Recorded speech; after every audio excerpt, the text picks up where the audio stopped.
Bible పనులు పడుకుందాం. పఠింప శ్రేష్ఠ గ్రంథము బైబిల్, పఠింప శ్రేష్ఠ గ్రంథము బైబిల్, అనుదినం పఠించిన ప్రేమతోడ నడుపును, పఠింప శ్రేష్ఠ గ్రంథము బైబిల్.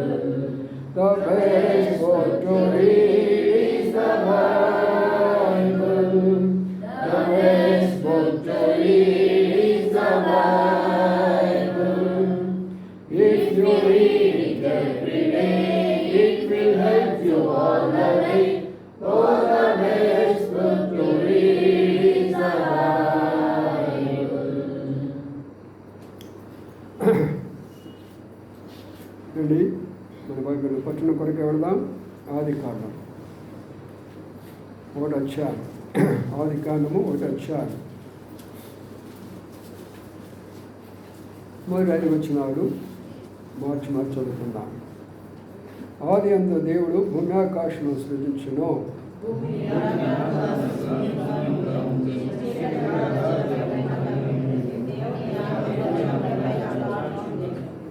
దేవుడు వెలుగు కమ్మని పొలగా వెలుగు కలిగిన.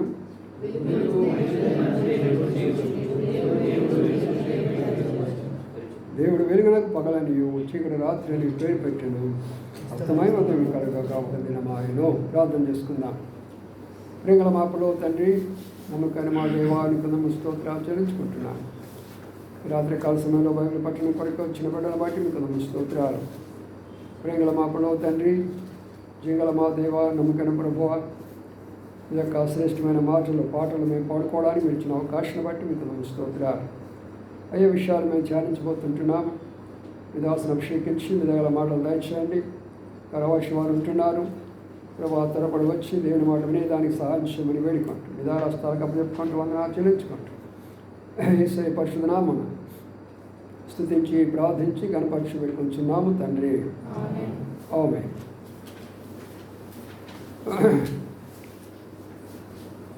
ఇక్కడ మనము మరి ఆదికాండము అనేది మనం తీసుకొని అనేక విషయాలు ధ్యానిస్తూ వస్తూ ఉంటున్నాం.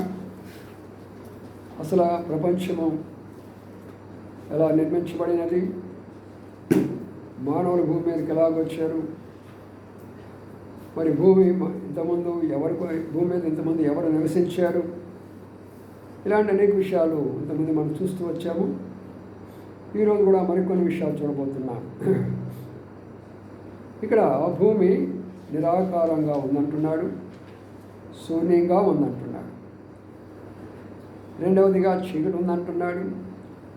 మూడవదిగా జలం అంటున్నాడు.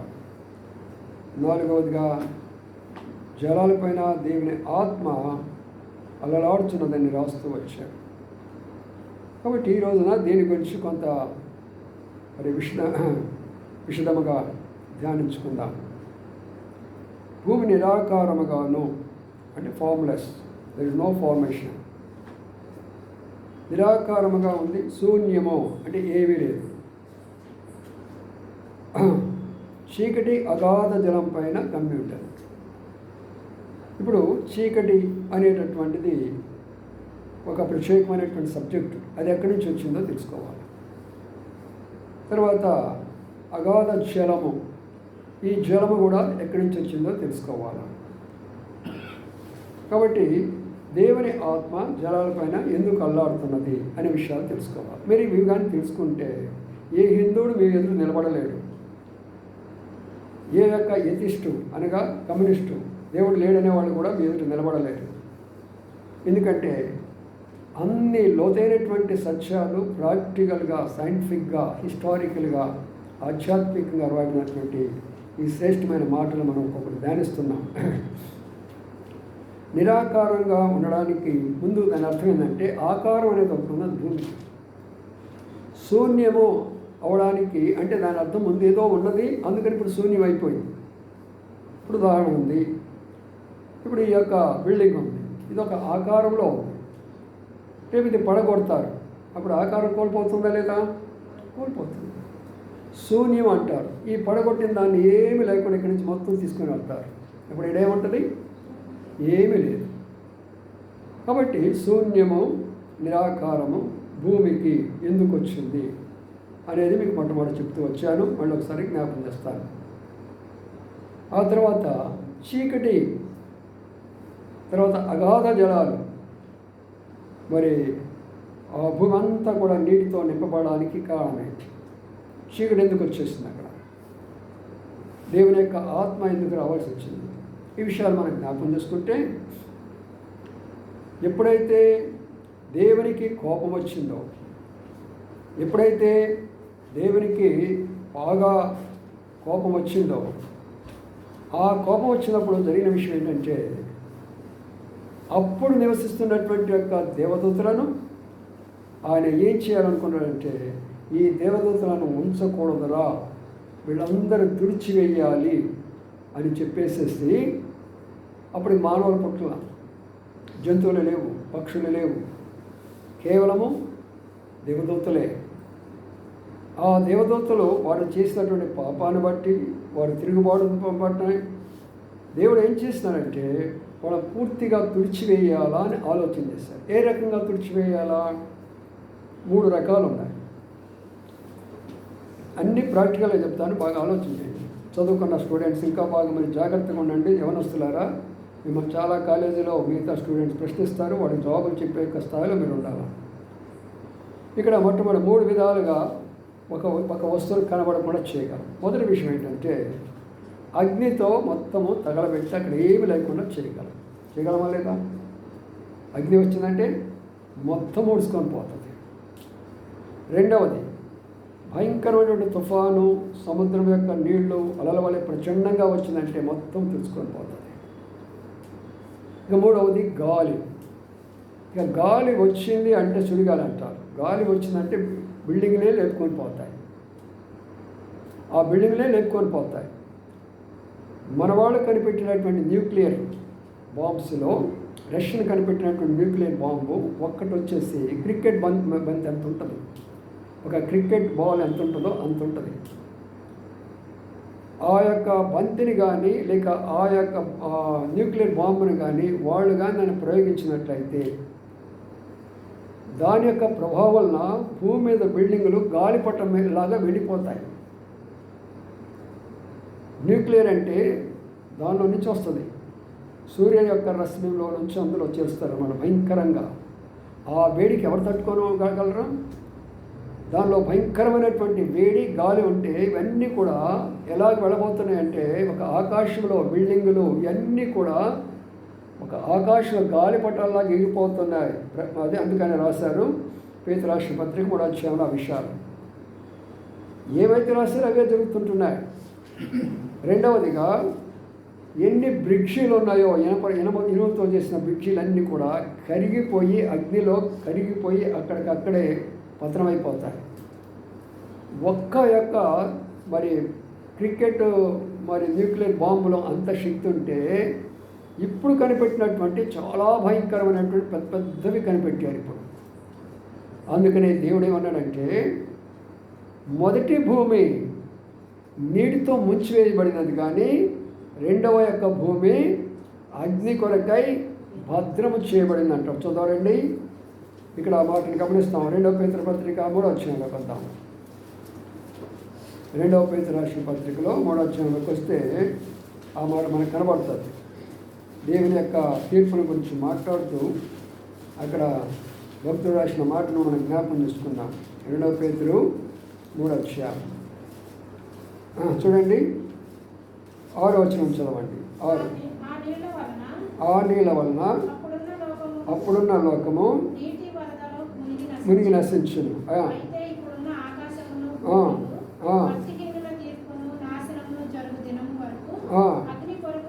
అగ్ని కొరకు నిలువ చేయబడింది. అందుకని ప్రియులారా మనం జాగ్రత్తగా ఉండాలి. అగ్ని అంటే ఇదే న్యూక్లియర్ బాంబ్స్. అందుకని ఇప్పుడు రష్యా గడగడలాడిపోతున్నారు, అమెరికా గడగడలాడిపోతుంది, ప్రపంచమే గడగడలాడుతుంది. న్యూక్లియర్ బాంబు వచ్చింది అంటే మాత్రము ప్రపంచము ఎవ్వరూ ఎక్కడ బ్రతకలేరు, అన్ని శవాలైపోతాయి. ఆ టైంలో సంఘం ఎత్తబడుతుంది, ప్రభు దగ్గరికి వెళ్ళిపోతుంది. ఎందుకంటే ప్రభు శ్రమలకు అప్పగించిన సంఘాన్ని. అందుకని ఇక్కడ ఉన్నటువంటి రహస్యం ఏంటంటే, మొదట వారిని అగ్నితో కాల్చలేదు కానీ నీటితో ముంచివేసేసి, ఆ నీటితో అప్పుడు ముంచాడు. కాబట్టి ఇప్పుడు కూడా ప్రాక్టికల్గా చూడండి, ఎక్కడైనా సరే తుఫాను వచ్చినా, ఎక్కడైనా సరే భయంకరమైనటువంటి గాలివాన వచ్చినా కూడా అన్నీ కూడా మునిగిపోతాయి. ఇప్పుడు కూడా ఆ ఊరు మునిగిపోయింది, ఈ పట్టణం మునిగిపోయింది, అక్కడ నదులు మునిగిపోయినాయి, ఇక్కడ ఎందుకు మునిగిపోతున్నాయి అంటే ఇదే ప్రారంభం. ప్రారంభంలో దేవుడు తీర్పు ద్వారా ఎలాగ ముంచివేశాడో ఈ రోజు కూడా అదే తీర్పుతో దేవుడు ముంచివేస్తున్నాడు. అందుకనే పిల్లరా, ఇప్పుడు అదంతా కూడా నీటితో మునిగిపోయినంటే దేవదూతలందరూ ఏం చేయబడ్డారంట? ఆ నీళ్ళల్లో ఎంతోమంది చనిపోయినారు. దేవదూతలు అసలు లేరు, అసలు కొట్టుకొని పోయినారు వాళ్ళకి. అనగా అంత కోపాన్ని దేవుడు ఆయనకి తెప్పించాడు. అందులో కొంతమంది తప్పించుకున్నారు. వాళ్ళని ఎక్కడ భద్రపరిచాడో చూద్దాం రండి. యూదా రాసిన పత్రికలో మనం ఆ మాటను చూద్దాం. యూదా రాసిన పత్రికలో దేవుడు వాళ్ళని ఎక్కడ భద్రపరిచినాడో చూద్దాం. యూదా పత్రిక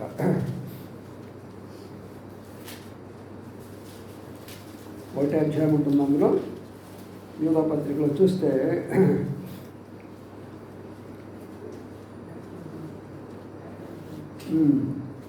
చూడండి, అక్కడ మాటను జ్ఞాపకం చేసుకుందాం. చదవండి. 1వ అధ్యాయం 6వ వచనం.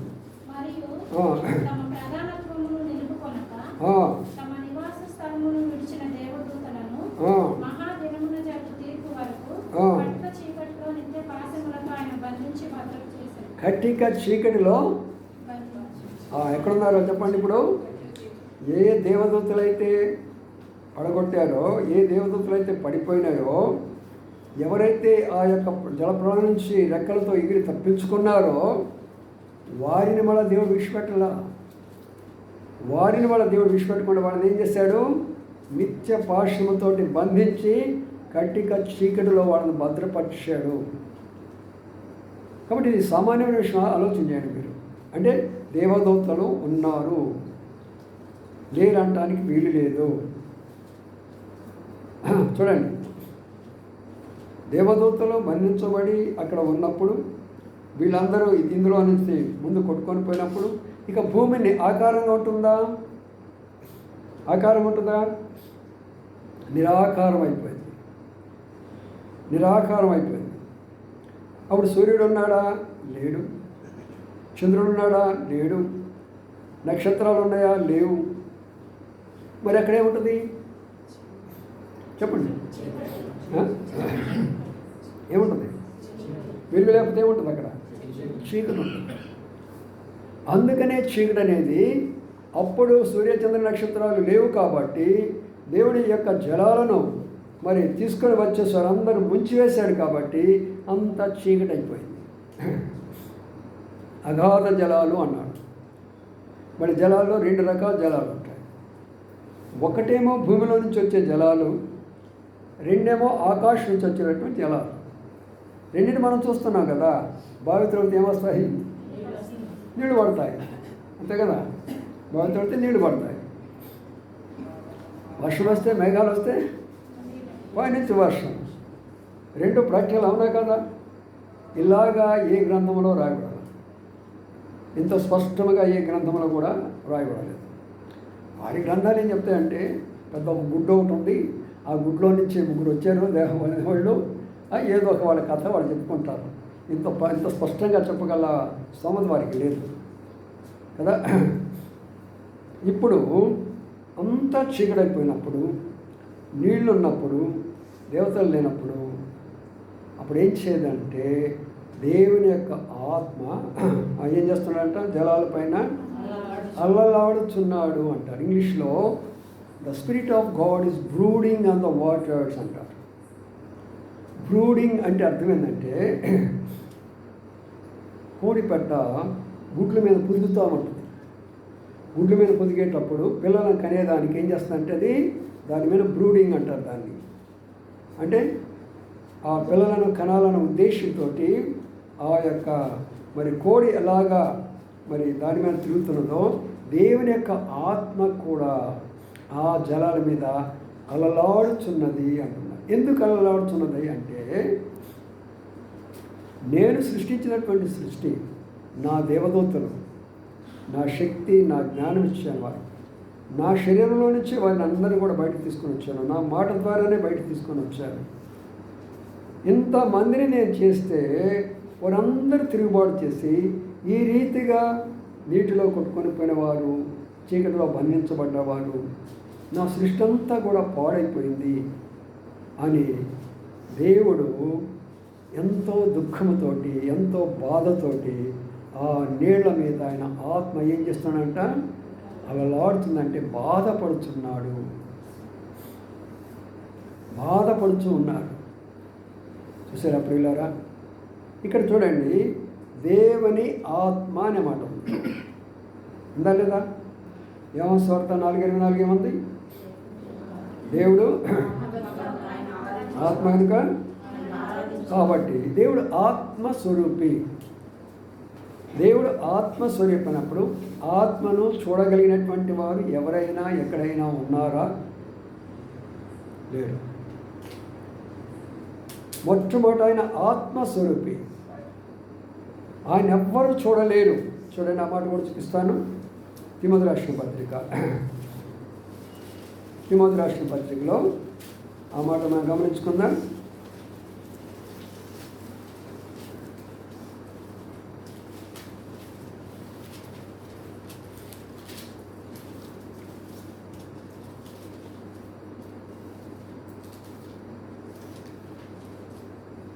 మొదటి తిమోతి 6వ అధ్యాయం 16 చదవండి. సమీపింపరాని తేజస్సులో ఆయన మాత్రమే వర్షించుచు అమరత్వము గలవాడై ఉన్నాడు.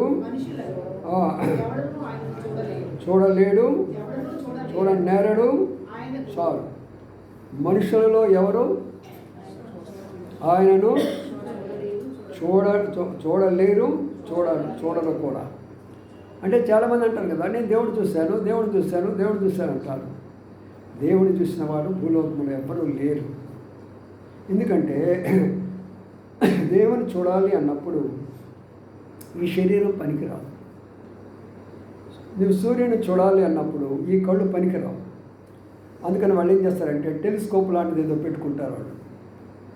అదే దాని ద్వారా పవర్ అంతా కూడా తగ్గిపోతుంది. ఇప్పుడు మనం కూడా చూడాలంటే కళ్ళద్దాలు, నల్ల కళ్ళద్దాలను పెట్టుకుంటాం. అప్పుడు సూర్యుని చూస్తాం మనం. అలాగే దేవుని స్వరూపాన్ని మనం చూడాలి అన్నప్పుడు ఈ శరీరం పనికిరాదు.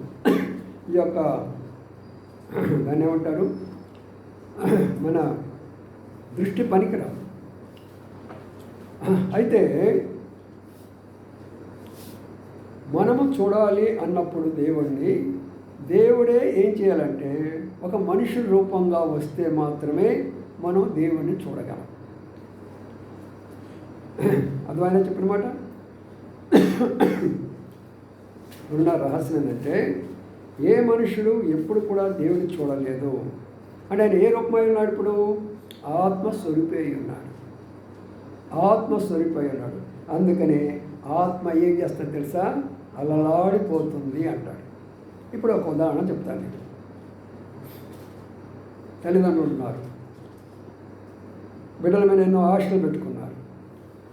కానీ ఆ బిడ్డలు మరి చదువు పనికి రావటంలా, ఉద్యోగాలు పనికి రావటంలా, ఏ పని చేయలేకపోతున్నారు, రౌడీలు అయిపోయినారు, దుష్టకార్యాలు చేస్తున్నారు, చెడు స్నేహాలు చేస్తున్నారు, చెడు మార్గాలకు వెళుతున్నారు. అప్పుడు తల్లిదండ్రుల యొక్క ఆత్మ వారి మీద ఉంటుంది.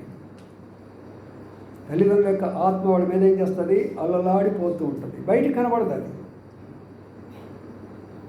బయటికి కనబడదు. ఎందుకంటే మిగతా వాళ్ళకు ఉండదు, వాళ్ళ స్నేహితులకు ఉండదు, అది వాళ్ళ బంధువులకు ఉండదు, లేకపోతే వాళ్ళ కిరుగు పొరుగు వాళ్ళకు ఉండదు, ఎవరికి ఉండదు. అది తల్లికి తండ్రికి మాత్రమే ఆ బిడ్డల మీద ఆత్మ అలలాడుతూ ఉంటుంది. ఎందుకు అలలాడుతూ ఉంటుంది అంటే, అయ్యో నా బిడ్డ ఇలాగా అయిపోయినాడే, నేను ఎన్నో కోరికలు పెట్టుకున్నాను, ఎన్నో ఆలోచనలు పెట్టుకున్నాను, ఎన్నో ఉద్దేశాలు పెట్టుకున్నాను, నా కోరికలు, నా ఆలోచనలు, నా తలంపులన్నీ కూడా పతనమైపోయినవే అని తన హృదయంలో తానే బాధపడుతూ తన ఆత్మ ఆ బిడ్డలతో ఎల్లప్పుడూ అక్కడే ఉంది. చూసారా? అందుకనే పౌలు రాస్తారు మాట అంటాడు. ఏమంటారు తెలిసిన? శారీరకంగా నేను మీకు దూరంగా ఉన్నాను, కానీ ఆత్మ ఎప్పుడు కూడా మీ దగ్గరే ఉంటుంది. అంటే ఇప్పుడు ఉదాహరణ మీకు చెప్తాను. బాబు విజయవాడలో ఉన్నాడు, నేను ఇక్కడ ఉన్నా. బాబు ఏం చేస్తున్నాడు? అక్కడ కాలేజీలో ఉన్నాడా, వచ్చాడా, భోంచేసాడా, ఎక్కడికైనా బయటికి వెళ్ళాడా, ఏం తిన్నాడు, ఆరోగ్యంగా ఉన్నాడా లేదా? ఉన్నది నేను ఇక్కడ. నా ఆత్మ ఎక్కడుంది? అది ఆత్మ యొక్క ఫంక్షన్ అంటారు. ఆత్మ అంటే ఉండేది మనం ఇక్కడ. ఎక్కడుంది మన యొక్క ఆత్మ? అక్కడ ఉంటుంది. నిజమైనటువంటి విశ్వాసి, నిజమైన క్రైస్తవుడు ఎవరు అంటే వాళ్ళు భూలోకంలోనే ఉంటారు, కానీ వాళ్ళ తలంపు ఎప్పుడు కూడా అక్కడ ఉంటుంది. ఈ పాయింట్ బాగా అర్థం చేసుకోండి ప్రతి ఒక్కరు. చాలామంది క్రైస్తవులు ఇక్కడ ఫెయిల్ అయిపోతారు. 90% క్రైస్తవులు ఇక్కడ ఫెయిల్ అయిపోతారు. వాళ్ళు ఉండేది భూలోకంలో, కానీ వాళ్ళ యొక్క మనసంతా కూడా భూమి మీదే. ఏం వండుకుందామా, ఏం తిందామా, ఏం ధరించుకుందామా, ఏం సంపాదించుకుందామా, ఏ పేరు, ఏ ప్రఖ్యాత, దీని మీదే ఉంటుంది క్రైస్తవులే వాళ్ళు. ఎందుకంటే వారికి ఆ మనసు లేదు. వారు పరలోకాన్ని నుంచి కానీ పుట్టిన వారుగా ఉన్నట్లయితే, దేవుని యొక్క ఆత్మ ద్వారా జన్మించిన వారుగా ఉన్నట్లయితే వారి మనసంతా అక్కడే ఉంటుంది. వారి మనసంతా కూడా పరలోకం మీదే ఉంటుంది. పరలోకాన్ని గురించి ఆలోచన చేస్తారు. ఇక్కడ ఉద్యోగం చేయవచ్చు, అక్కడే ఉంటుంది ఆత్మ. ఇక్కడ చదువుకుంటూ ఉంటారు, ఆత్మ అక్కడే ఉంటుంది. లేకపోతే మరి ఈ లోకంలో ఒక వ్యాపారం చేసుకుంటారు, ఆత్మ అక్కడ ఉంటుంది. ఎందుకంటే ఇది వారికి శాశ్వతం కాదు, ఇది అశాశ్వతము. శాశ్వతమైన ఒకటి ఉన్నది, వారి యొక్క ఆత్మ అక్కడ ఉన్నది. చదవండి కొలస్సీ రాష్ట్ర పత్రికలో మరొక మాట చూసుకున్నాను. కొలస్సీ రాష్ట్ర పత్రికలో బైబిల్ స్టడీ చాలా శ్రేష్టమైనది, చాలా లోతైనది. నేర్చుకోనండి, చెప్పండి, అందరికీ ఇలాంటి అవకాశాలు ఉండవు. చదవండి ఇప్పుడు 3వ అధ్యాయము కొలస్సీ 3:1 వచ్చిన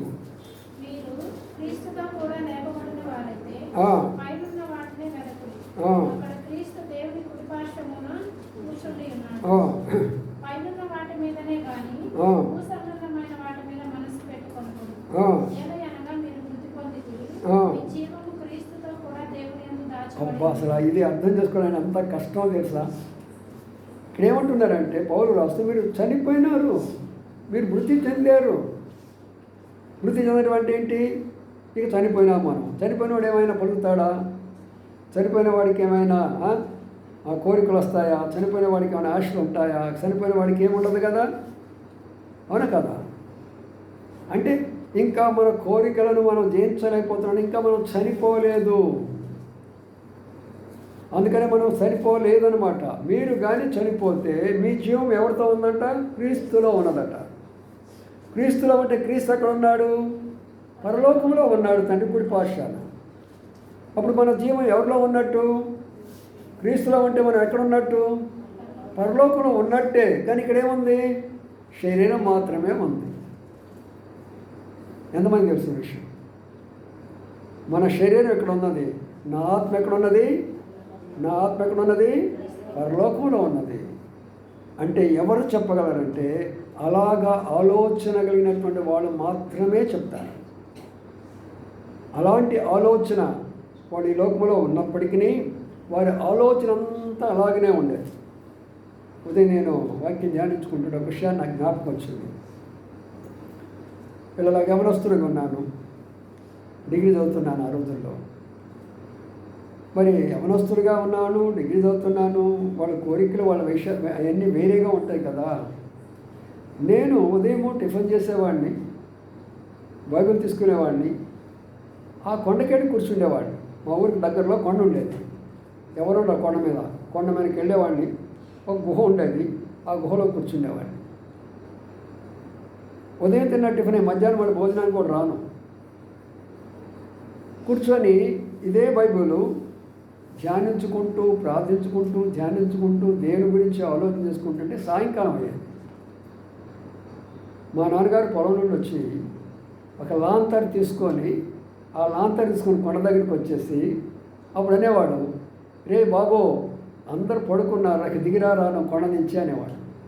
అని నా ఉద్దేశం ఏంటంటే లోకములోకి వస్తే నేను అపవిత్రుడైపోతాను, లోకంలోకి వస్తే నేను పరలోకానికి పోను, ఏదో ఒకటి నా కంట్లో పడుతుంది, అపవిత్రమైపోతాను, ఏదో ఒక మాట నోట్లో ఇస్తుంది, అపవిత్రమైపోతాను అనేటటువంటి యొక్క ఎంత నిష్ట నియమాలతో ఉన్నానో ఆ కొండ మీద అనేది నాకు ఈరోజు జ్ఞాపకం వచ్చింది. ఫస్ట్ ఇయర్ డిగ్రీ అనగా పిల్లలంతా నేను యవనస్తుడిని. ఉన్నదా మీకు అలాంటి యొక్క కోరిక ఉన్నదా? ఒక్కడికైనా అనుభవంతో చెప్తున్నాను ఈ విషయము. ఒకరోజు కాదు, అలాగే ఎన్నో రోజులు చేసేవాడిని. సరే ఇదైపోయింది అనుకో, చదువుకోవడానికి కావల్లో జవహర్ భారత్ కాలేజీకి వెళ్ళేవాడిని. నేను అక్కడికి వెళ్ళిన తర్వాత కాలేజీ నుంచి వచ్చేవాడిని, 3:30, 4 o'clock కాలేజీ నుంచి వచ్చేవాడిని. భూమి మీద కడుక్కునేవాడిని, కొంత రెస్ట్ తీసుకునేవాడిని, బైబిల్ తీసుకునేవాడిని. మా కాలేజీ ప్రక్కన చిట్టడం ఉండేది. చిట్టడం అంటారు అడవి, అక్కడ ఎవ్వరు మనుషులు ఉండరు. ఒక చెట్టు కింద పోయేవాడిని, ఇదే బైబిల్ చదువుకుంటుండేవాడిని. కాలేజీలో ఉండి సాయంకాలం వచ్చినప్పుడు ఇక్కడికి వెళ్ళి కూర్చుండేవాడిని, బైబిల్ తీసుకుని కూర్చుని. ఎవరు ఉండేవాడు కాదు, ఒంటరిగా కూర్చుండేవాడిని. అయితే నన్ను చూసిన తర్వాత దాదాపుగా 70 మంది యవనస్తులు ప్రభు నమ్ముకున్నారు, కమ్యూనిస్టు యవనస్తులు. ఎందుకు చెప్తున్నానంటే మనం నిజంగా కానీ ప్రభు కొరకై, ప్రభు మనలో కానీ ఉంటే మన ఆలోచన, మన ఆత్మ ఎక్కడుంటుందో చెప్పండి, దానిని గురించి ఆలోచన చేస్తూ ఉంటాము. పరలోకం ఎట్లా ఉంటుందా, ఎంతమంది దేవతలు ఉంటారా, పెద్దలు ఎవరా, అక్కడ మహిమ అంటే ఏంటబ్బా, ఈ మహిమ తర్వాత ఆ మహిమే ఉంటుంది. బంగారు వీధులు అన్నారు, అవి ఎలాగా ఉంటాయి. దేవదూతలు అన్నారు, అవి ఎలాగా ఉంటాయి. ఇవన్నీ ఇప్పుడెప్పుడు చూడాలా, ఎంత ఆశగానో ఉంటుంది. అందుకని వాళ్ళకి ఏంటంటే చనిపోతారంటే భయం లేదు వాళ్ళకి. ఈ లోకంలో చనిపోతారంటే అయ్యో నేను చనిపోతానేమో, అయ్యో నేను చనిపోతానేమో, ఏమవుతానే భయం ఉండనే ఉండదు. అలాంటి దైవసేవకులు అనుకంటే నేను చనిపోనయ్యా, ఆయన దగ్గరికి వెళ్తున్నాను నేను. అందుకనే మనవాళ్ళు చనిపోయిన వాళ్ళ గురించి మనం చనిపోయి మన వాటిని ఉపయోగించి మనం ప్రభువునందు నిద్రించేది అంటారు. అంటే వాళ్ళు ఇక్కడ నిద్రపోతారు, అక్కడ అక్కడ అక్కడ వెనుక వస్తుంది వాళ్ళకి. అంత గొప్ప విషయం అన్నమాట. అందుకని పిల్లరా ఎందుకు చెప్తున్నానంటే ఆత్మ జలాలపైన అలలాడుతున్నది. కాబట్టి మన ఆత్మ కూడా పరలోకము, దాని మీద ఆలోచన చేస్తుండాలా. మనం డ్యూటీలోనే ఉండాల్సిందే, దాని మీద ఉండాల్సిందే. పనులు చేస్తూనే ఉండాల్సిందే, దాని మీద ఉండాల్సిందే. ఏ పనైనా చేయాల్సిందే, దాని మీద ఉండాల్సిందే. ఒక తల్లి అంట బిడ్డకు స్నానం చేస్తానికి బాత్రూమ్ తీసుకెళ్ళిందంట. తీసుకుని వెళ్ళి స్నానం చేస్తూ ప్రభువా నీ రక్తంలో బిడ్డ కడుగయ్యా, నీ రక్తంలో బిడ్డ కడుగయ్యా, నీ బిడ్డ రక్తం కడుగని ఆ నీళ్లు పోసేసి ఆ ప్రార్థన చేస్తుందంట. బయటికి తీసుకొచ్చేసేసి మళ్ళీ బట్టలు వేస్తుందంట. ప్రభువా రక్షణ వస్త్రం అయ్యయ్యా, స్తుతి వస్త్రం అయ్యయ్యా, ఉల్లాస వస్త్రాలు అయ్యయ్యా అని ఆమె ఆ బిడ్డ కొరకై అది చేస్తుందంట.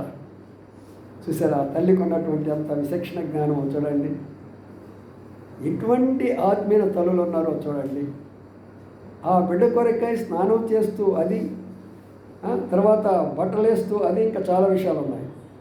కాబట్టి ఎందుకు చెప్తున్నాను ఈ మాట అంటే మనము క్రీస్తుతో లేపబడిన వారంగా ఉంటే ఈ లోకంలో మనం పని చేసుకోవాల్సిందే. కానీ మన యొక్క జీవము, మన యొక్క ఆత్మ ఎక్కడ ఉండాలి చెప్పండి? పరలోకాన్ని గురించి ఆలోచన చేసిన వారు తప్పనిసరిగా అక్కడ ఉంటారు. తప్పనిసరిగా ఒకరు ఉంటారు. ఒకసారి ఒక సందర్భంలో పాస్టర్ గారితో మాట్లాడుతున్నాను నేను. ఇక్కడే మార్కెట్ దగ్గర ఉంటుంది ఆ చర్చి, ఏదో చర్చి దాని పేరు. ఆ చర్చిలో ఒకసారి పాస్టర్ గారితో మాట్లాడుతున్నప్పుడు అప్పుడు యవనస్తుడిని మేము రక్షించబడ్డాను అని చెప్పాను. పాస్టర్ గారు అన్నాడు, రక్షించబడ్డావా? నువ్వు రక్షించబడ్డావా? నీకెట్లా తెలుసు రక్షించబడ్డా సంగతి అని నన్ను అడిగాడు. అప్పుడు నేను అన్నాను, ఏంటి నువ్వు పాస్టర్ గారు అని అలాగే నన్ను అడుగుతున్నారు ఏంటండి మీరు? మనం రక్షించబడలేదా అంటే నీకెట్లా తెలుసు రక్షించబడ్డావని. ఆయన పాస్టర్ గారు, నేను అప్పుడు ఒక యవనస్తుడు స్టూడెంట్. సరే పాస్టర్ గారు రండి చూద్దాం రండి అని చెప్పేసి ఎఫెసీయుల రాసిన పత్రికలో తీసుకెళ్ళాను. ఒక మాట ఎఫెసీయుల రాసిన పత్రికలో, ఎఫెసీయుల రాసిన పత్రిక చూడండి ఈ మాట ఎంత బాగున్నదో.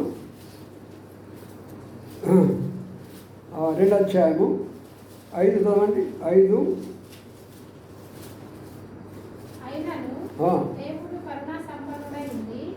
మనము మన అపరాధముల చేత చచ్చిన వారమై ఉండినప్పుడు సైతము మన ఎడల చూపిన తన మహా ప్రేమ చేత మనలను క్రీస్తుతో కూడా బ్రతికించాడు. కృప చేత మీరు రక్షించబడి ఉన్నారు. తర్వాత ఇప్పుడు 7వ వచ్చింది. క్రీస్తు యేసునందు మనలను ఆయనతో కూడా లేపి పరలోకమందు ఆయనతో కూడా కూర్చుండబెట్టాడు. చూసారా ఈ మాట చూపించాను ఆయనకి. చూడండి ఆయన ఉచితంగా నన్ను రక్షించాడు. రక్షించడమే కాదంట, నన్ను క్రీస్తుతో కూడా ఎక్కడ కూర్చోబెట్టాడంట? పరలోకంలో కూర్చోబెట్టాడు. నేను ఆల్రెడీ కూర్చున్నాను అక్కడ. ఇది శరీరం ఇక్కడ, నా ఆత్మ అక్కడే. నా ఆత్మ పరలోకం ఉంది, నేను శరీరకే ఇక్కడ ఉన్నాను అంతే.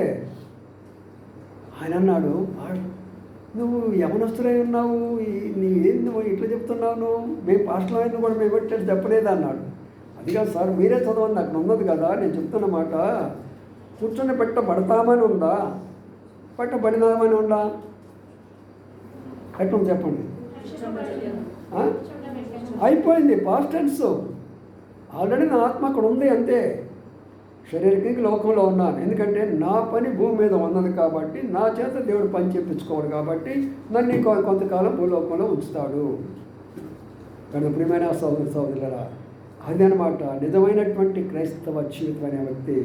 ఎప్పుడు కూడా ఈ లోకం యొక్క భవిష్యత్తును గురించి ఆలోచన చేయడు, కానీ ఏమి కావాలో ప్రభువా నీకు తెలుసు కాబట్టి అవి నాకు ఇస్తూరా నాయన, నీ పని చేస్తూ ఉంటాను, నా పని చేసుకుంటూ వస్తాను, ముఖ్యంగా నేను నీతో పాటు అక్కడ ఉండాలి, అది కోరిక.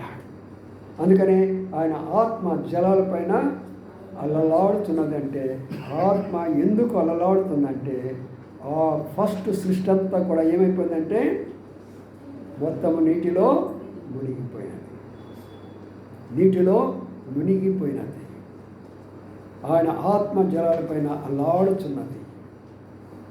చూసారా, ఇప్పుడు చీకటి కమ్ముకున్నది, అంతా చీకటే, అంతా చీకటే, ఏమీ లేదు అక్కడ. మరి వెలుగు ఎక్కడ ఉన్నట్టు? వెలుగు ఎక్కడ ఉన్నది చెప్పండి. మీరు బైబిల్ చదవటం తెలియటం 7 అంటున్నారే కానీ ఇంటికి వెళ్ళి బైబిల్ చదివినట్టు కనబడటంలా. మన హెబ్రోన్ ఎలాగా ఉండాలంటే వచ్చినటువంటి సేవకులు కూడా వీరికి దేవుడు ఎంత జ్ఞానం ఇచ్చాడో బైబిల్ జ్ఞానం అన్న రీతిగా ఉండాలి. ఎందుకంటే ఎక్కడ లేనంత బైబిల్ స్టడీలు మన దగ్గర జరుగుతాయని మనం చెప్పేది కాదు, అనేక మంది సేవకులు చెప్తున్నారు. కాబట్టి మనం జాగ్రత్తగా చదవాలా. వెలుగు ఎక్కడ ఉన్నది? రండి, మొదటి యోహాను పత్రిక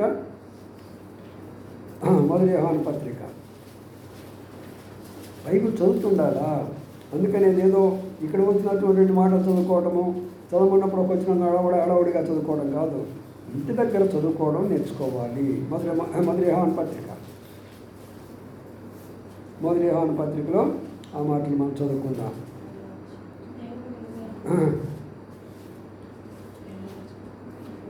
చదవండి. 4వ అధ్యాయంలో అనుకుంటాను.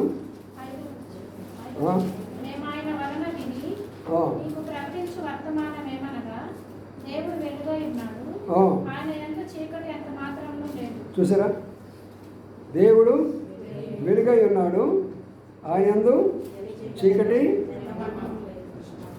కాబట్టి ఇప్పుడు వెలుగు ఎక్కడ ఉంటుంది? దేవుల్లో ఉంటుంది. 3 రకాల వెలుగులు ఉన్నాయి ఇప్పుడు ప్రస్తుతము, అప్పుడు కాదు చెప్తుంది. ఇప్పుడున్నది 3 రకాల వెలుగు ఉంటుంది.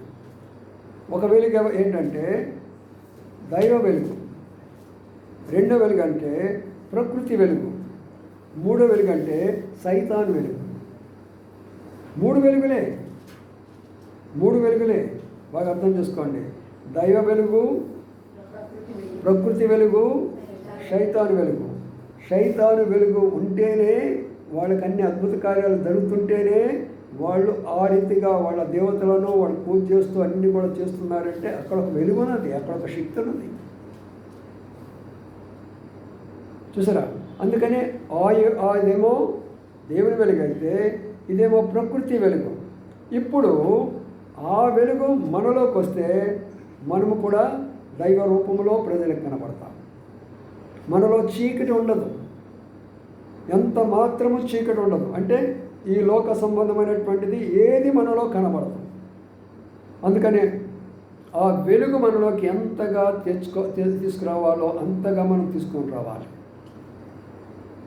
చూసారా, ప్రభు ఒక్కసారి మనలోకి వచ్చారంటే మన జీవిత విధానం అంతా కూడా చీకటి అంతా పోతుంది, వెలుగైపోతాము.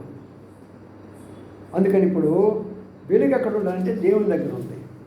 చీకటి ఎక్కడ ఉంది? అగాధ జలాల పైన కమ్ముకుంది. ఇప్పుడు అగాధ జలాల మీద దేవుని యొక్క ఆత్మ అల్లాడుచున్నది. దీనిని తీసుకొని మన భారతీయ ఋషులు ఏం చేశారంటే ఆ యొక్క సముద్రం నీటి మీద ఒక సర్పం లాంటి దాన్ని పెట్టేసి దాని మీద విష్ణు అనే దాన్ని పెట్టేసేసేసి అదిగో ఆయన విష్ణు నీటి మీద వేలాడుతున్నాడు. అర్థమవుతుందిగా? చూశారుగా, విష్ణు ఎక్కడ ఉంటాడు? నీటి మీదగా. చూడలేదా? ఎప్పుడు చూడలేదు మీరు?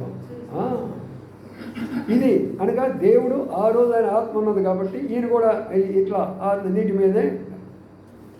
చూసారా పిల్లరా? అందుకని ఎందుకు చెప్తున్నా అంటే నీటి మీద ఉన్నటువంటి దేవుడు ఆయన అలలాడిపోయేటటువంటి దేవుడు. ఎందుకు ఆయన యొక్క ఆత్మ అంత బాధపడిందంటే మొదటి సృష్టి అంతా కూడా పతనమైపోయింది. ఇప్పుడు ఒక ఆలోచనలో పడ్డాడు. ఏమిటి ఆలోచన అంటే ఆ ఆలోచన ఉన్న విధానం ఏంటంటే నేను ఒక సృష్టిని చేయాలి. ఇక్కడి నుంచి బాగా వినండి. మానవ సృష్టిని గురించి చెప్తున్నాను, బాగా అర్థం చేసుకోవడానికి ప్రయత్నం చేయండి. నేను ఒక సృష్టిని చేయాలి, మరి ఆ సృష్టి ఎలాగా జీవించాలా, ఎన్ని సంవత్సరాలు జీవించాలా, ఆ సృష్టికి ఏమి కావాలా అని ఇప్పుడు దేవతలను చేశాను. తర్వాత ఇంకొకరు నేను చేస్తాను, దేవతలు లాంటి వాడు ఇంకొకరు చేస్తాను. మరి వాళ్ళు ఎట్లా జీవించాలా, వాళ్ళకి ఏమేమి కావాలా అని ముందు ఆలోచన చేసి అవన్నీ ఇచ్చిన తర్వాత మానవుడు చేశాడు. మానవుడు ఎన్నో రోజు సృష్టించబడ్డాడు? 6వ రోజు. మరి 5 రోజులు చేసిన పని ఏంటి? మనం ఇంట్లోకి ఒక ఇంట్లో గృహప్రవేశం చేయాలనుకోండి, హడావుడికి ముందు వెళ్తాం. మనము అక్కడికి వెళ్తాము, చిమ్ముతాము, సరి చేస్తాము, కిటికీలు బాగు చేసుకుంటాము, సున్నం కొట్టుకుంటాము, అది చేస్తాము, ఇది చేస్తాము, అన్నీ చేసి సిద్ధపడిన తర్వాత అప్పుడు వెళ్ళి దానిలో గృహంలోకి వెళ్ళిపోతాం. అవునా కదా? అలాగే మనకు కావాల్సిన అన్నీ దేవునికి తెలుసు కాబట్టి వీళ్ళకి ఏమేమి కావాలా, నేను నరుని చేసినట్లయితే తన జీవితాన్ని ఎలాగ భూమి మీద ఉంచాలా, ఎన్ని సంవత్సరాలు నేను ఉంచాలా అనే గొప్ప ఉద్దేశంతో దేవుడు ఏం చేశాడంటే, ఆ సృష్టిలో ఉన్న రెండవ మర్మం ఏంటంటే ఏమి కావాలా, ఎలాగ జీవించాలనే ఉద్దేశంతో ముందు మనకు సూర్యరశ్మి అవసరం, వీళ్ళకి వెలుగు అవసరము కాబట్టి వెలుగు. రాత్రిపూట మళ్ళీ చంద్రుడు అవసరం, నక్షత్రాలు అవసరము కాబట్టి వీరి నివాసాలు అవసరము, వీరు తినడానికి ఆహారము, పండ్లు అవసరము, వృక్షాలు. కాబట్టి ఇలాగ ఆలోచన చేసి దప్పికి నీళ్ళు అవసరము, నదులు, పీల్చుకోవడానికి గాలి అవసరము. కాబట్టి ఇదంతా కూడా ఇవన్నీ ఆలోచన చేసి ఆయన సృష్టిలో ఒక అద్భుతంగా మనకి ఏమి కావాలో అవి చేసేసాడు. అది అందుకని మనం పాడినటువంటి పాట, ఫస్ట్ పాట మీరు చాలామంది మిస్ అయిపోయినారు. అవునా కదా? ఎంత మంచి పాట తెలుసా? సృష్టి గొప్పది అద్భుతమేగా, నీ సంకల్పం ఎంతో ఉత్తమం, మానవ జాతి. ఆ పాట ఎంత అద్భుతంగా పాడారు. కాబట్టి వీళ్ళు అర్థం చేసుకోండి, ఇక్కడ మానవునికి ఏం కావాలో ముందు చేసిన తర్వాత దేవుడు మానవుని చేశాడు. ఇప్పుడు మానవుని చేసినప్పుడు కూడా మానవుడు దేవదూతల్లాగానే భూమి మీద ఉండాలి అనేది దేవుని యొక్క కోరిక. మానవుడు చేసినప్పుడు దేవదూతలు ఎలాగా ఉన్నారో, ఏ శరీరాలతో ఉన్నారో, ఏ మహిమ శరీరంతో ఉన్నారో అలాగనే మానవులు మొట్టమొదటిగా ఇలా ఉన్నారు భూమి మీద. ఎందుకంటే వారికి పాపమని కానీ, తప్పని కానీ, ఉప్పని కానీ ఏది తెలిసేది కాదు. స్త్రీ అని కానీ, పురుషుడని కానీ, వివాహం అని కానీ, ఎలాంటి యొక్క చెడు భావాలు కానీ, సిగ్గుని కానీ ఎలాంటివి తెలిసేది కాదు. అందుకని వాళ్ళకి మొదటి దినాల్లో వాళ్ళు ఎలాగైతే దేవదూతలు అయితే మరణం లేకుండా ఉంటున్నారో అలాగే వీళ్ళని కూడా ఉంచాలనే ఉద్దేశంతో దేవుడు మానవుని సృష్టించాడు. చూసారా? అయితే ఈ మానవుడికి కావాల్సిన అన్నీ కూడా 5 రోజుల్లో మొత్తం చేసి ఇచ్చాడు. ఎట్లా చేశాడు అని అంటే, వెలుగు కలగాలి అంటే వెలుగు కలిగిపోయింది. అర్థం చేసుకోండి, ఇక్కడ వెలుగు కలగాలి అంటే వెలుగు కలిగింది. అంటే ఇక్కడ అర్థం ఏంటంటే దేవునికి ఏముంది? శబ్దం ఉన్నది. ఏంటి ఆ శబ్దము? ఆ శబ్దంలో ఉన్న శక్తి చూడండి ఎంత గొప్పదో. ఆ శబ్దంలో ఉన్నటువంటి శక్తి ఎంత గొప్పదంటే వెలుగు కలగాలి అంటే కలిగిందంతే. అక్కడ ఏమి లేదు, ఒక్క మాటకే వెలుగు కలిగిందంతే. అందుకనే ఆయన ఏమన్నారంటే ఏమన్నారు తెలిసిన? శబ్దస్వరూపుడు, ఆత్మస్వరూపుడు. ఏ రూపంలో ఉన్నాడు ఇప్పుడు? శబ్దస్వరూపుడు. అందుకనే మన మహానుభావులు ఋషులు ఏం చేశారంటే దానిని ఓం అనే శబ్దం తీసుకొచ్చారు.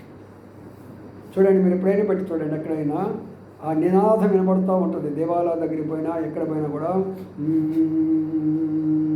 అనే శబ్దం వినపడుతూ ఉంటుంది. ఎక్కడ తెచ్చుకున్నారు అవన్నీ?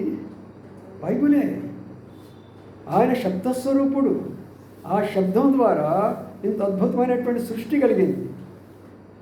ఆ శబ్దమే మనకిచ్చాడు. మనం ఇప్పుడు మాట్లాడుతున్నామంటే ఒక రకంగా చెప్పాలనుకుంటే ఒక మనుష్యుడు ఏది అర్థం కాదు మనుషుడికి. ఇప్పుడు నేను మాట్లాడుతున్నాను, ఎట్లా మాట్లాడుతున్నా నాకే తెలియదు కానీ మాట్లాడుతున్నాను. నడుస్తున్నాను, ఎట్లా నడుస్తున్నాను నాకే తెలియదు కానీ నడుస్తున్నాను కదా. కూర్చుంటున్నాను, నిలబడుతున్నాను, నడుస్తున్నాను, పడుకుంటున్నాను, ఇవన్నీ ఎలా జరుగుతున్నాయో నాకే తెలియదు. అంత అద్భుతంగా మానవుని యొక్క సృష్టి దేవుడు చేశాడు.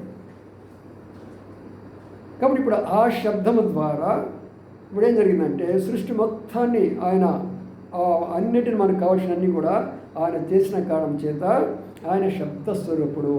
అందుకనే రెడీ ముగింపులోకి వస్తున్నాను. యోహాను సువార్త 1వ అధ్యాయంలోకి వద్దాం. 1వ వచనం చదవండి. యోహాను సువార్త 1వ అధ్యాయము 1వ వచనం.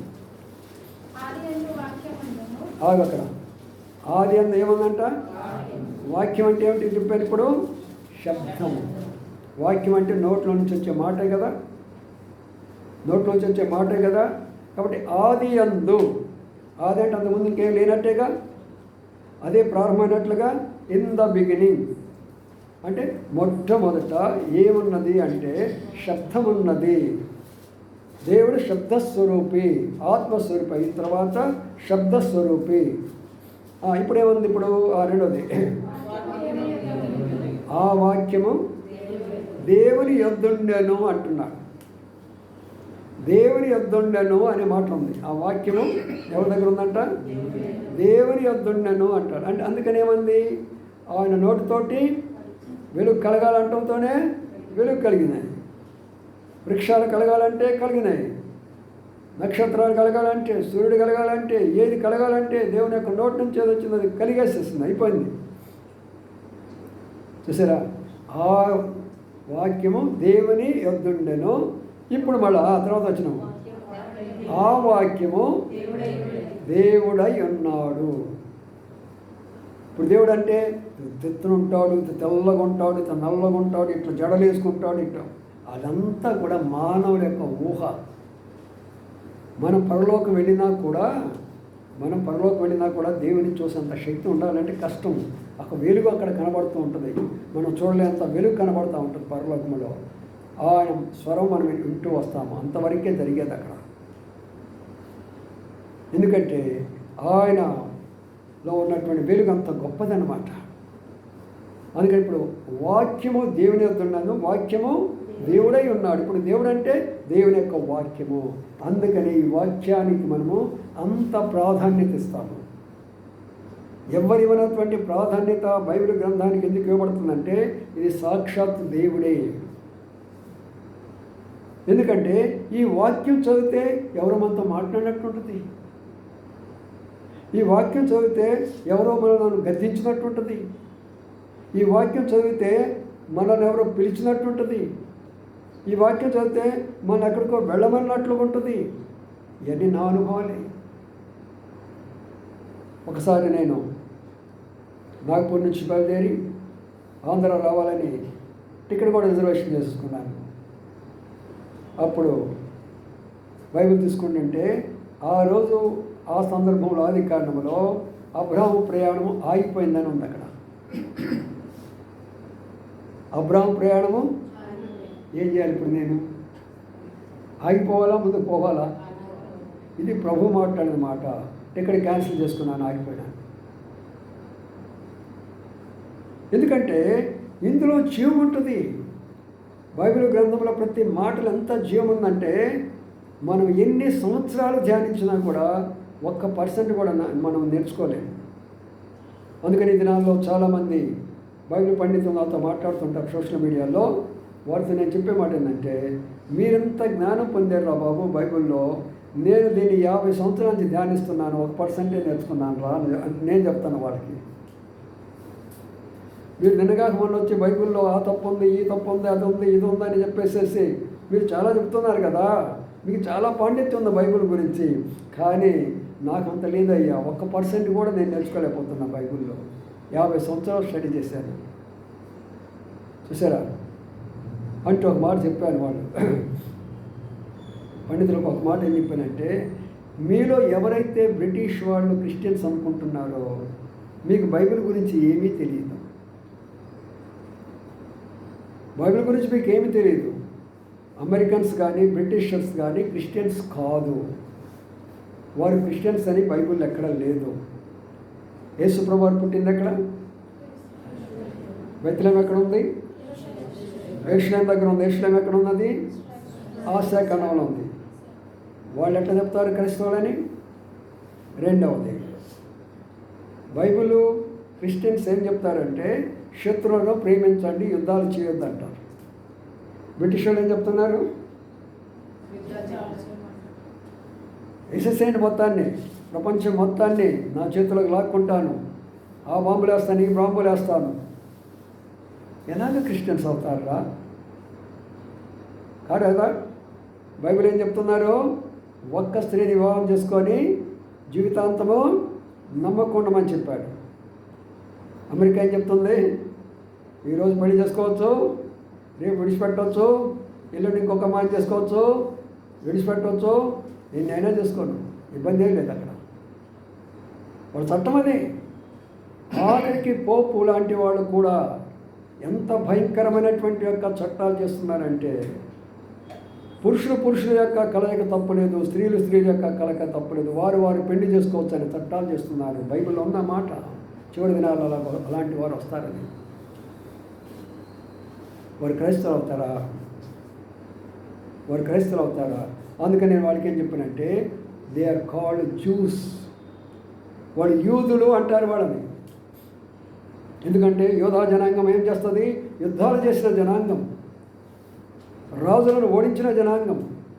ఈ రోజున కూడా ఇశ్రాయేలు దేశం యుద్ధాలు చేస్తూ ప్రపంచాన్ని వణికిస్తుందంటే అది క్రైస్తవ కంట్రీ ఎట్లా అవుతుంది? అమెరికా ప్రపంచాన్ని గడగడలాడిస్తుంటే అది క్రైస్తవ కంట్రీ ఎట్లా అవుతుంది? మీరు అమాయకులైపోయినారు, మోసపోయినారు మీరందరూ కూడా.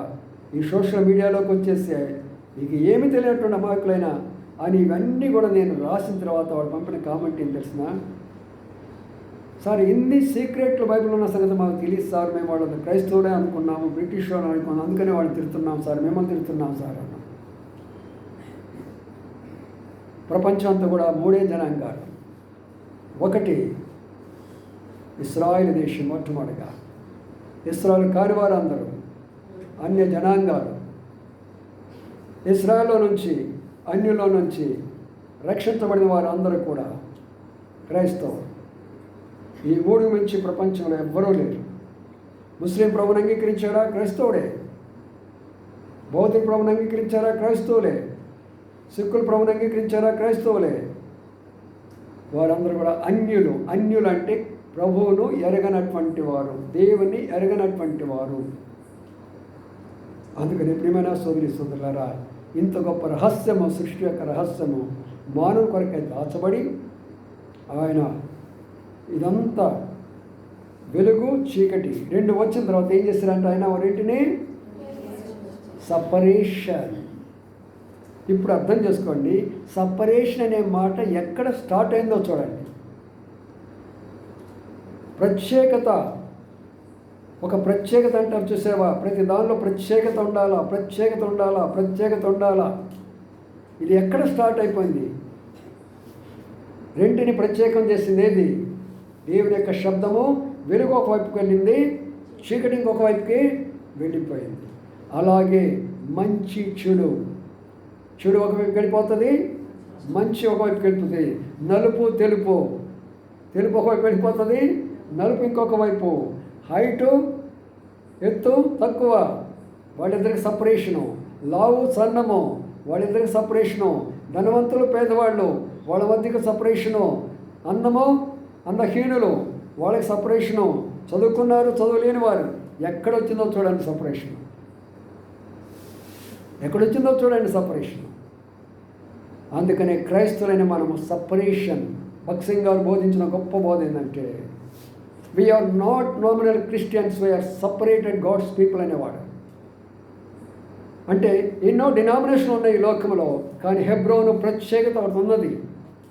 we are separated people అనగా లోకానికి మాకు ఏమాత్రం కూడా సంబంధం లేదు అంతే. లోక ఆచారాలు కానీ, లోక పద్ధతులు కానీ, లోక విధానాలు కానీ, లోకం యొక్క ఏమైనా సరే వాటిలోంచి మేము బయటకు వచ్చేసాము. we are separated people. ఇప్పుడు ఆఖరికి ఏమైపోయింది? అస్తమయము ఉదయం కలుగగా ఒక దినమాయను. దీని గురించి పెద్ద టాపిక్ జరుగుతున్నది ఈరోజు సోషల్ మీడియాలో. సూర్యుడు లేకపోతే అస్తమయం ఉదయం ఎట్లా వస్తుందని అన్నారు. వచ్చే బైబిల్ క్లాస్లో చెప్తాను నేను అదంతా. నిజమే కదా, అందరూ డౌట్స్ వస్తాయి కదా. సూర్యుడు లేకపోతే వన్ డే ఎలాగవుతుంది? అందరూ వాళ్ళంతా హిందువులు అడుగుతున్న మాట అదే. బైబిల్ తప్పెక్కడంటే సూర్యుడు లేకుండా ఒక దినం అయిపోయిందంటయ్యా, సూర్యుడు లేకుండా ఒక దినం అయిపోయిందంటయ్యా అని చెప్తున్నారు. దానికి బైబిల్ రెఫరెన్స్ తోటి ఇప్పుడు సమయం అయిపోయింది కాబట్టి వచ్చే క్లాసులో మనం చూద్దాం. విన్నవన్నీ కూడా రాసుకోండి, ఊరికి వినటం కాదు. బైబిల్ స్టడీ అంటే బుక్స్ తీసుకోవాలా స్టూడెంట్స్ అందరూ కూడా. సరే ముసలోళ్ళు పెద్దోళ్ళు వాళ్ళు వదిలిపెట్టేసేయండి, చదువులేని వాళ్ళు. ఉన్నవాళ్ళు బైబిల్ తీసుకొని చెప్పే ప్రతి పాయింట్ రాయాలి. నేను మందిరానికి ఎప్పుడైనా వెళితే 3 నా చేతిలో ఉంటాయి. నెంబర్ 1 బైబిల్, నెంబర్ 2 పాటల పుస్తకం, నెంబర్ 2 నోట్స్ ఉంటుంది నా దగ్గర. ఎక్కడ మీటింగ్కి వెళ్ళినా సరే ఆ దినాల్లో అక్కడ చెప్పే ప్రతి మెసేజ్ రాసేవాడిని, ప్రతి మెసేజ్ రాసేవాడిని. ఎందుకంటే ఇంటికి వెళ్ళి మళ్ళీ అవన్నీ మనం చూసుకుంటే మళ్ళీ మర్చిపోకుంటామంట. బక్స్ గారు ఇంకో మాట చెప్పేవాడు, మీరు విన్న తర్వాత ప్రైజ్ లార్డ్ చెప్పుకొని ఇంటి సంగతులు, వంటి సంగతులు, ఆ సంగతులు, ఈ సంగతులు, ఇక్కడ సంగతులు, అక్కడ సంగతులు ఏమీ మాట్లాడుకోకుండా మీరు వాక్యాన్ని ధ్యానించుకుంటూ ఇంటికి వెళ్ళమని చెప్పేవాడు. అర్థమైందా? బైబిల్ స్టడీ అయిన తర్వాత ఎక్కడైనా సరే వాక్యం విన్న తర్వాత మనం ఏం చేస్తాము? ఈరోజు ఏమంటా ఎక్కడికి వెళ్ళి వచ్చావు, ఎవరో స్నేహితులు కలుసుకొని వచ్చాను, ఇదంతా పోతుంది, ఇన్నదంతా పోతుంది, ఇక్కడ ఇక వెళ్ళిపోయింది, అవన్నీ జ్ఞాపకం చేసుకుంటాం. అందుకనే భక్సింగ్ గారు అంటాడు, ప్రైజ్ లార్డ్ చెప్పుకోండి అంతే. ఇక తర్వాత వాక్యాన్ని ధ్యానించుకుంటూ మీ గృహాలకు వెళ్ళండి. అప్పుడు దేవుని ఆత్మ మీలో బలంగా పనిచేస్తారు. రండి ప్రార్థన చేసుకుందాం. ఒక సహోదరుడు, ఒక సహోదరి క్లుప్తంగా ప్రార్థించండి.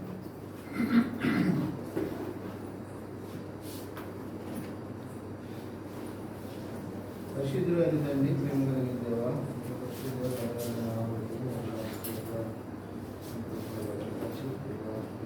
జీవాన్ని యొక్క తండ్రి ఆత్మను యొక్క శబ్దాన్ని యొక్క ప్రేమను దేవా మేమంతా ఎరిగి తండ్రి దేవా దాన్ని మననం చేసుకుంటూ తండ్రి దేవా దాన్ని విడిచిపెట్టక తండ్రి లోకంలో తండ్రి దాన్ని అరుగు చేయక తండ్రి దేవా మా మనసును బాధపరుచుకున్నట్టుగా సహాయపడమని ప్రభావం చూపి సహాయం చేయండి.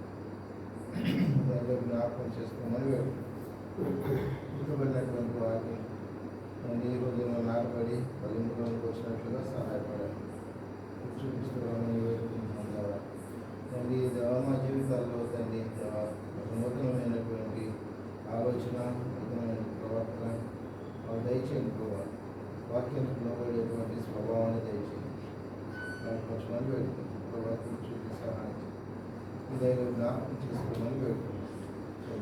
వాక్యం ద్వారా తండ్రి మమ్మల్ని పట్టుకుని నడిపించమని వేడుకుంటున్నాం. సహాయపడడానికి చూపించండి. మీరు ఇచ్చేటువంటి ఆ ఆత్మీయ జ్ఞానాన్ని తండ్రి పెంపొందించుకోవడానికి కావాల్సినటువంటి కృపా సహాయం దయచేయండి. భౌతికమైనటువంటి వాంఛలు, భౌతికమైనటువంటి ఆశలు, ఆకర్షణలు దేవా మీకు వాక్యాన్ని దేవా మరుగుపరుచుకుని ఉన్నట్టుగా తండ్రి భౌతికమైన వాటి ఆపేక్ష నుంచి మనం దూరపరిచి తండ్రి నిలిచేటువంటి ఆ యొక్క ఆత్మీయ జ్ఞానము పర్లోక సంబంధమైన జ్ఞానం ఆ యొక్క ఆలోచన తండ్రి మేము కలిగి ఉండేవారిగా మనం సిద్ధపరచండి, బలపరచండి. ప్రభావం చూపి సహాయం మీ ధనం ఎక్కడ ఉందో మీ మనసు ఎక్కడ ఉందనే రీతిగా తండ్రి మా ధనం మీ లోకం మీద కాదు తండ్రి అది పరసంబంధమైన ధనం కలిగి ఉండేవారిగా మా మనసును కూడా అక్కడ ఉంచుకునేవారిగా మేము ప్రేరేపించండి, నడిపించండి. దేవా వాక్య ధ్యానంలోను, ప్రార్థనలోను, జ్ఞాపంలోను దేవా మేము దాన్ని జ్ఞాపకం చేసుకుంటూ దేవా మీరు ఇచ్చేటువంటి మంచి ఆలోచన, వివేచన కలిగిన వారైతే లోకంలో దేవా జైలు పొందిన వారిగా ఉండటానికి మనం సిద్ధపరచుకొని మంచి ఆటంకాలన్నింటిలో, అవరోధాలన్నింటిలో, ఎదుగులన్నింటిలో తండ్రి మీ వాక్యాలు పట్టుకొని దేవా మేము ముందు నడిచేవారిగా మీరు ఇచ్చేటువంటి జ్ఞానంతో తండ్రి వారికి చెప్పేవారిగా మనం బలపరుస్తున్నామని పెట్టుకుంటాం. దేవా సహాయపడకు చూపించాం. నేను జ్ఞాపకం చేసుకోమని పెట్టుకుంటూ వందనాలు చెల్లిస్తాం. ఆత్మలో ఇచ్చిన సమయాన్ని స్థితిస్తూ మహిళలంతా ప్రభావం మీకు ఆరోపించుకుంటాం. నామం గుర్తించి ప్రార్థించి గర్భచ్చు పెట్టుకున్నాం. ఆమేన్.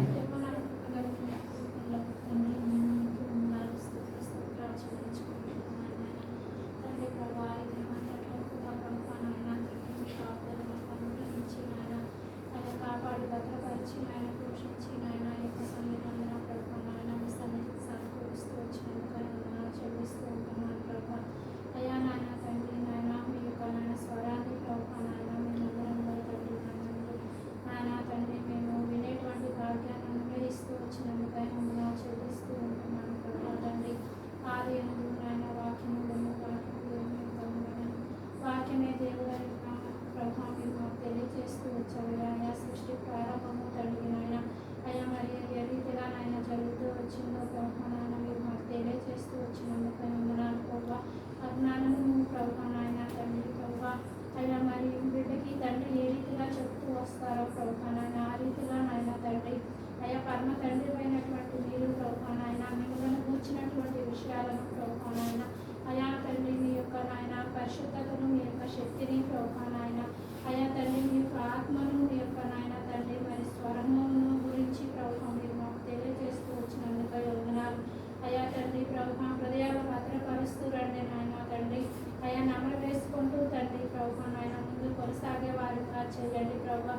అయా తండ్రి మరి విన్న మేము ప్రభావ నాయన అయ్యా తండ్రి మేము కూడా నాయన మిమ్మల్ని పోలి నడుచుకునేటువంటి వారిగా తద్వారా అనేకులను మీ సన్నిధికి ఆకర్షించి మీ సన్నిధిలో నాయన తీసుకొని వచ్చే వారిగా కూడా సిద్ధపరచండి ప్రభావ తండ్రి. అంత మాత్రమే కాకుండా నాయన తండ్రి మరి ఫోన్లో ఎంతమంది అయితే ఈ యొక్క మెసేజ్లు వింటూ ఉన్నారు అయ్యా తండ్రి మరి వారికి తగినట్లుగా మీరు మాట్లాడుతూ ఉన్నారు ప్రభావ నాయన వారిలో కూడా నాయన తండ్రి మీరే కార్యం జరిగిస్తున్నామని ప్రార్థన చేస్తూ ఉంటున్నాను ప్రభావ. దయకరపరుస్తున్నామని వేడుకుంటూ వందనములు చెల్లించుకుంటూ తండ్రి మీరు ఇస్తూ వచ్చిన శ్రేష్టమైన సమయాన్ని బట్టి కృతజ్ఞతలు చెల్లించుకుంటూ ప్రభావ మీరు చేసినటువంటి అనేకమైన మేలు ఉపకారములను బట్టి వందనాలు అయ్యా. ఈ లోకం మీదకి రాబోయే వృత్తి దినమందున నేను తప్పిస్తానని వాగ్దానం చేసిన దేవుడు ప్రభావ నమ్మదగిన దేవుడు. ఈ భూమి నాయన మరి అగ్ని కొరకై ఇప్పుడు భద్రం చేయబడి ఉన్నది. అలా అదే సమయంలో వాక్యం చేత కూడా నాయన మరి కాపాడబడుచున్నదని మాట్లాడుతూ వచ్చిన దేవుడు నాయన మీరు మమ్మల్ని ప్రభావ కాపాడతారని నమ్మి మీ యొక్క వాగ్దానం కొరకై ఎదురు చూస్తూ మీ యొక్క నాయన రాకడ కొరకై నాయన సంఘంను సిద్ధపరుస్తుంటున్నారు. వారిలో కూడా మమ్మల్ని చేరుస్తూ వచ్చినందుకై మేము కూడా అపేక్షతో మీ కొరకై ఎదురు చూస్తూ చేసే అతి శ్రేష్టమైన నామంలోనే ప్రార్థించి స్తుతించి కనపరిచి అడిగి వేడుకొంచున్నాం తండ్రి. ఆమేన్. ప్రేమల మా తండ్రి నమ్మకాన్ని మా దేవానికి స్తోత్రాలు. సాయంకాలం బైబిల్ పట్టణాన్ని మీరు ఆశీర్వదించిన విధానం బట్టి మేము స్తోత్రాలు. మీరు మా మధ్యలోకి వచ్చి మాట్లాడుతూ ఉంటున్నారు ప్రభా. లోకములో ఉన్న జ్ఞానులకు మర్మాలను బయలుపాటు చేయకుండా ప్రభా చంటి బిడ్డలకు మా తండ్రి మీరు మర్మాలను బయలు చేశారని మీ యొక్క లేఖన భాగాలు ఉంది ప్రభా. చిన్నలకు మీ యొక్క మా తండ్రి పరలోక మర్మాలను తెలియచేసినారని ఉంది బైబిల్లో. మాలాంటి అల్పులకు ప్రభా ఈ లోతైనటువంటి సత్యాలు మీరు మాకు ఎందుకు తెలియజేస్తున్నారంటే మమ్మల్ని ప్రేమించారు, మేము మీతో ఉండాలని కోరుకుంటున్నారు, మీ రాజ్యం ఉండాలని కోరుకుంటున్నారు ప్రభా. ఈ లోకం అంతా కూడా వ్యర్థమనే విషయాన్ని మాకు తెలియజేస్తుంటున్నారు తండ్రి. వచ్చిన బిడ్డలందరి బట్టి మన స్తోత్రాలు. ఎవరైతే విన్నారో ఆ మాటలు లోతుగా వారి హృదయాల్లో పనిచేసుకొని ఇంటికి వెళ్ళి భర్తలతోటి బిడ్డలతో కూడా చెప్పుకొని ఆ పరలోకం కొరకు సిద్ధపరచుకోవడానికి సహాయం చేయమని ప్రార్థిస్తున్నాం. ప్రేగల మా పిల్లవ తండ్రి, జింగల మా దేవ, నమ్మకం మా ప్రభావాన్ని కొందనాలు స్తోత్రాలు చెల్లించుకుంటున్నాం. మా తండ్రి మా ప్రభావ మీ కృపను బట్టి మీ దాన్ని బట్టి ఎవరైనా కష్టాల్లో బాధల్లో శ్రమల్లో ఇరుకుల ఇబ్బందిలో ఉంటే అనారోగ్య పరిస్థితిలో ఉంటే వారందరికి కావాల్సిన ఆరోగ్యం దయచేయమని ప్రార్థన చేస్తుంటున్నాను. మహోన్నత మా దేవుడు నీ కొందరు స్తోత్రాలు చెల్లించుకుంటున్నాను. రేపు జరగాల్సినటువంటి పరిచర్య, శనివారం జరగాల్సిన పరిచర్య, ప్రభుత్వం జరగాల్సిన పరిచర్య దాని కొరకు మనం సిద్ధపరుస్తున్నామని ప్రార్థిస్తున్నాం. విధాల స్థలకు అప్పచెప్పుకుంటూ మరి వీళ్ళందరూ వెళ్తున్నారు, వారికి తోడైండి సాపమని ప్రార్థిస్తూ మీ గొప్పతనాన్ని బట్టి మీ సృష్టి యొక్క మర్మాన్ని బట్టి నేను అంత స్తుతించి ఆరాధిస్తూ గణపరుస్తూ వందనాలు చెల్లించుకుంటూ యేసయ్య పరిశుద్ధ నామమున స్తుతించి ప్రార్థించి గణపరిచి వేడుకొంచున్నాము తండ్రి. ఆమేన్. మన తండ్రి అయిన దేవుని ప్రేమయు ప్రభునటువంటి యేసుక్రీస్తు కృపయు పరిశుద్ధాత్మ సహవాసం మనకున్న పరిశుద్ధులందరికీ ఇప్పుడు ఎల్లప్పుడూ సదాకాలం తోడైతుంది కాక. యెహోవా మహాశము గోపతి ఎంతో, యెహోవా మహాశము గ్రహింప శక్యము కానిది, గ్రహింప శక్యము కానిది.